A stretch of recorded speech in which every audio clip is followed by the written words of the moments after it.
tug'ilgan yili 1900 boshlanadigan odamlar uchun baribir ham legenda Человек-паук bu Tobi Maguire'da. Misol siz uchun top 1 Человек-паук. Menga Tobi Maguire chiqqan eski Человек-паук yaxshi ko'raman. Zo'r. Unchalik katta fanati bo'lmaganman. Menga imini Tom Holland yoqdi. Вот mana haqiqiy Человек-паук mashi bo'pti deganman. Haqiqatan maktab o'quvchisi bo'pti.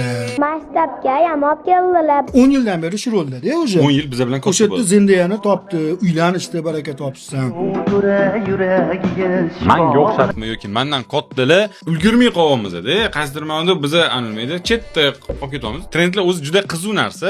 Ulardan chetda qolib ketmasligingiz uchun обязательно Человек-паук yangi seriyasini barcha kinoteatrlarda tomosha qilsanglar bo'ladi. Человек-паук yangi kun o'zbek tiliga dublyaj qilingan. Salom, mening ismim Peter Parker. Sizda uje bahona qolmadi. Borib prosta ko'rish kerak.